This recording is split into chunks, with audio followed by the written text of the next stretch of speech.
మరికొన్ని ఆంతర్యాలు అధశబ్దానికి ఉన్నాయి. అథ అనే మాటగా మంగళవాచకం, అందుకు దీనితో ప్రారంభిస్తే మంగళకరం అవుతుంది గనక అధశబ్దాన్ని ప్రారంభించడం అనేది ఒక వైదిక సంప్రదాయం. ఓంకారశ్చ అధశబ్దశ్చ అన్నారు.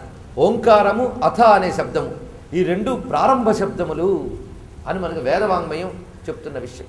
ఇది ఎలాగో అంటే బ్రహ్మదేవుడు విష్ణువు యొక్క నాభీకమలం నుంచి ఉద్భవించి మొట్టమొదటిగా అన్నది ఏంటంటే ఓం అని, తర్వాత అథ అన్నట్ట. ఓం నుంచి బ్రహ్మలో ఉన్నటువంటి సృష్టి చేసే శక్తి వికసించింది. ఆ తర్వాత అథ అని సంకల్పించుకున్నాడు ఆయన. అథ అంటే ఇంకా, ఇప్పటి నుంచి ఇంకా సృష్టి చేస్తాను అనుకున్నాడు అనమాట. బ్రహ్మదేవుడు కూడా ఇంకా సృష్టి చేస్తాను అనుకున్నట్లుగానే ఇంకా భక్తి గురించి తెలుసుకుంటాం, అంటే ఇంకా ప్రారంభిద్దామా అన్నట్లుగా భక్తి గురించి తెలుసుకుంటున్నాం.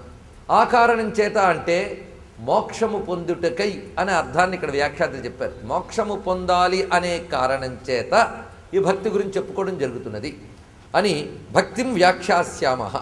అయితే భక్తి అంటే ఏమిటి? వ్యాఖ్యాస్యామకి అర్థం చెప్పుకున్నాం, అథాతో చెప్పాం. భక్తి అంటే ఏమిటి అంటే అది చెప్పుకోవడానికి సూత్రాలు మొదలు పెడుతున్నాం. సూత్రాల నిండా భక్తి అంటే ఏమిటి, భక్తికి సాధనలు ఏమిటో చెప్తున్నాడు. కానీ భక్తి గురించి 3 అర్థములు క్లుప్తంగా మనం చెప్పుకుంటే, భజతి అంటే భజనం భక్తి, భాగ భక్తి, భంజనం భక్తి అని 3 చెప్పారు. భజనం అంటే భజించినది భక్తి, అలాగే భాగ భక్తి భాగించినది భక్తి, ఇక భంజనం భక్తి భంజనము చేయనిది భక్తి అని 3 అర్థములు చెప్తున్నారు. భజనం అంటే ఆశ్రయించుట అని అర్థం అన్నమాట.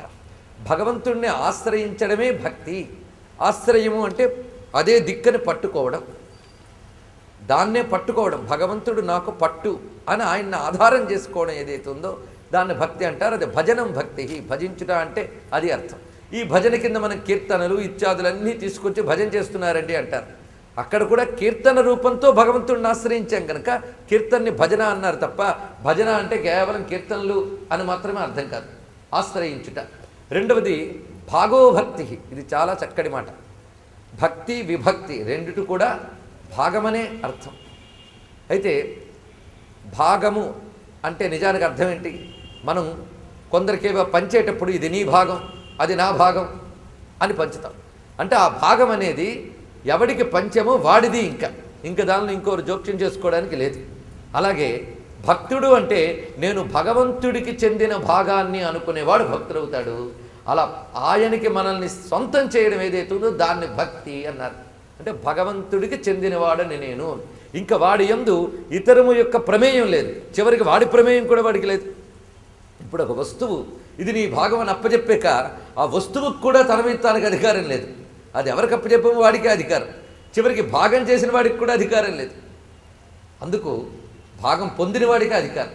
మనం భగవంతునికి చెందిన వారము అనే భావన ఏదైతే ఉందో అది భక్తి. ఇది రెండవ అర్థం. మూడవ అర్థం భంజనం భక్తి. భంజనం అంటే నశింపజేయునది అని అర్థము. అంటే ఆ భక్తిలోకి వెళ్ళినవాడు ఇతరత్ర తుచ్చం లేని విషయవాంఛలన్నింటినీ భంజిస్తున్నాడు. అంతేకాదు అజ్ఞానాన్ని భంజింపజేసుకుంటున్నాడు. కనుక ఏది భంజించాలో అది భంజించాలి.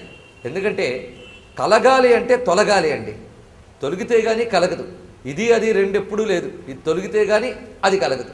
కనుక ప్రాపంచిక విషయవాసనలన్నీ భంజించి భగవానుడి వాడను అని ఆయన్ని ఆశ్రయించడం భక్తి.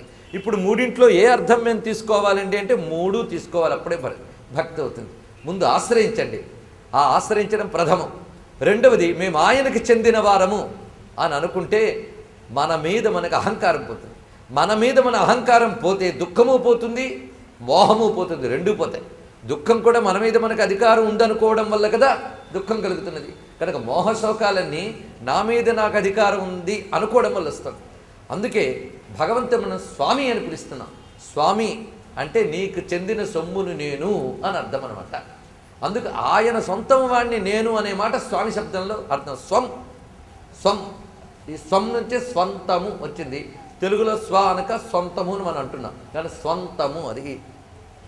కనుక స్వాంతం స్వంతం చేయాలి భగవంతుడికి. స్వాంతం అంటే హృదయం. హృదయాన్ని భగవంతుడికి సొంతం చేయి, అప్పుడు ఆయన్ని స్వామి అని అంటే నా మీద అధికారం నీదేనయ్యా, చివరికి నాది కూడా కాదు. కనుక ఆశ్రయించడం మొదటి పెట్టు, భాగమని తెలుసుకోవడం రెండో పెట్టు. ఈ రెండూ జరిగితే నీకున్న సంసార బంధనం తొలగడం మూడవ స్థితి. కనుక 3 చేయగలిగేది ఏదో దాన్ని భక్తి అన్నారు. కనుక భజనం భక్తి, భాగో భక్తి, భంజనం భక్తి అని నిర్వచనం మనకు కనిపిస్తున్నది. అలాంటి భక్తి గురించి 3 మాటల్లో క్లుప్తంగా చెప్పుకున్నాం. దాని గురించి వివరణ చెప్తున్నాను అన్నాడు. ఇక్కడ వివరణ అని ఎందుకన్నాడు? ఏదో కొత్తగా ప్రారంభించేటప్పుడు నేను వ్యాఖ్యానిస్తాను నేను వ్యాఖ్యానిస్తున్నాను అంటే అర్థం ఇదివరకు ఉన్నదాన్ని వ్యాఖ్యానిస్తున్నాను అని అర్థం అనమాట. అంటే ఇప్పటి వరకు ఏది సిద్ధమై ఒక విద్య ఉన్నదో దానిని నేను అనుభవముల రీత్యా శాస్త్రముల రీత్యా వ్యాఖ్యానిస్తున్నాను అని ఇందులో ఉన్న మర్మం. ఇది చెప్తున్న మహానుభావుడు అథ అన్నాడంటే తర్వాత అన్నదానికి బోల్డ్ అర్థములు చెప్పుకున్నాం. కానీ కొంతమంది ఏమని అర్థం చెప్పారంటే నారదుడు ఇప్పటికే చాలా గ్రంథాలు రాసి ఇంకా ఇప్పుడు భక్తి గురించి చెప్తానన్నాడు. అంటే మరొక గ్రంథాన్ని చెప్తున్నాను అని అర్థం అనమాట. అది నారదుడు రచించిన గ్రంథములు చాలా ఉన్నాయి. నారద స్మృతి అని ఒకటి ఉంది, ధర్మశాస్త్రాల్లో నారద స్మృతి ఒకటి ఉంది. ఇది కాక నారద పాంచరాత్రము అని భగవద్ ఆరాధనా పద్ధతులంటి చెప్పేటువంటి ఉపాసనాపరమైన ఒక తంత్రశాస్త్రం మనకున్నది. ఇది కాక నారదుడు చెప్పినటువంటి క్రియాయోగ విజ్ఞానం కూడా ఉన్నదని, ఇంకా సంగీత శాస్త్రం నారదుడు రచించినటువంటి నారదీయ శిక్ష మొదలైనటువంటి గ్రంథములు మనకు చెప్పబడుతున్నాయి. నారదుడు సంగీత శాస్త్రానికి గురువు. అందుకే కదా త్యాగరాజ స్వామి వారు నారదుడిని ఉపాసించి భక్తిలోనే సంగీతంలోనే దిట్టయ్యాడు. భక్తికి సంగీతానికి కూడా నారదుడే ప్రధానమైన గురువు అయిపోయాడు. ఎందుకంటే ఆయన సంగీతం భక్తితో కూడినది. అందుకే సంగీత జ్ఞానము భక్తి విన సన్మార్గము గలదే మనస భృంగి నటేశ సమీరజ ఘటజ మతంగా నారదాదులు ఉపాసించే సంగీత జ్ఞానం. వాళ్ళు అభ్యసించే సంగీత జ్ఞానము లేదా కచేరీలు చేసే సంగీతము కాదు, ఉపాసించే సంగీతం అన్నారు. అంటే సంగీతాన్ని ఉపాసనా విద్య అని చెప్పాడు మహానుభావుడు త్యాగరాజు. ఆ మర్మం ఆయనకు తెలియడానికి కారణం నారదుడిని ఉపాసించాడు. ఆయనకి నిరంతర రామతారక జపం శక్తి చేత నారద మహర్షి యొక్క దర్శనం లభించింది మొదటగా. అప్పుడే శ్రీ నారద మౌని గురురాయ కంటి ఏనాటి తపము గురురాయ మనసార కోరితి గురురాయ నేడు కనులార కనుగొంటి గురురాయ అన్నాడు. అంటే నారదుడిని చూడాలని ఎప్పటి నుంచో అనుకుంటున్నారు త్యాగరాజస్వామి వారు. అలా అనుకున్నారు, ఆయన దర్శనం ఇచ్చాడు. ఆయనకి త్యాగరాజస్వామి వారికి వచ్చి ఆయన స్వరాన్నవ గ్రంథం ఇచ్చాడు. ఈ తర్వాత విషయం మనకి తెలిసినదే కనుక ఆయన నారద మౌనిని కీర్తిస్తూ 2-3 కీర్తనలు కూడా మనకి అందజేశారు. అందుకు సంగీత విద్యనిచ్చాడు, యోగ విద్యనిచ్చారు, తంత్రశాస్త్రాన్ని ఇచ్చారు. అథ భక్తిం వ్యాఖ్యాస్యామ, వీటన్నిటికీ ఆధారమైన భక్తిని ఇప్పుడు చెప్తున్నాను అన్నారు అని కూడా కొందరు అర్థం చెప్పారు.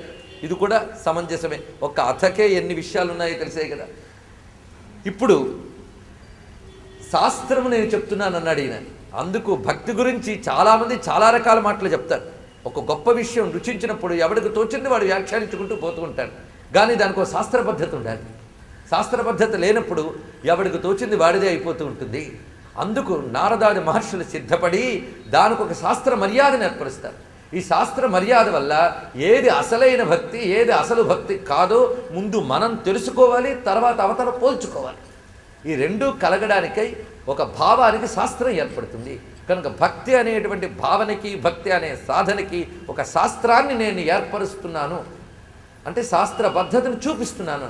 ఈ శాస్త్రం కొత్త శాస్త్రమా అంటే పరంపరగా వచ్చినటువంటి శాస్త్ర మర్యాదల్ని అనుసరించి ఈ శాస్త్రాన్ని నేను చెప్తున్నాను అన్నాడు. ఏమిటా పరంపరగా వచ్చిన శాస్త్రములు అంటే వేద శాస్త్ర పురాణాదీన్ పాంచరాత్ర విధిం విన ఐకాంతికి హరిర్భక్తి రుత్పాతాయైవ కేవలం అని పద్మపురాణంలో మనకు వచనం ఉంది. వేదశాస్త్ర పురాణములు కానీ పాంచరాత్ర విధులు కానీ, ఇక్కడ పాంచరాత్రం అంటే ఉపాసనా విధానము, ఇలాంటివేవి తెలియకుండా ఐకాంతికమైన భక్తి కుదరదు అని చెప్తున్నారు. మీ అభిప్రాయాలను సూచనలను మాకు తెలియజేయాల్సిన చిరునామా భక్తి TV, care of Rachana television private limited, road number 92, Jubilee hills, Hyderabad 5,96,000. మా ఇమెయిల్ ఐడి bhakti@gmail.com. మా వెబ్సైట్ www.bhaktitv.org. Phone number 901012223333.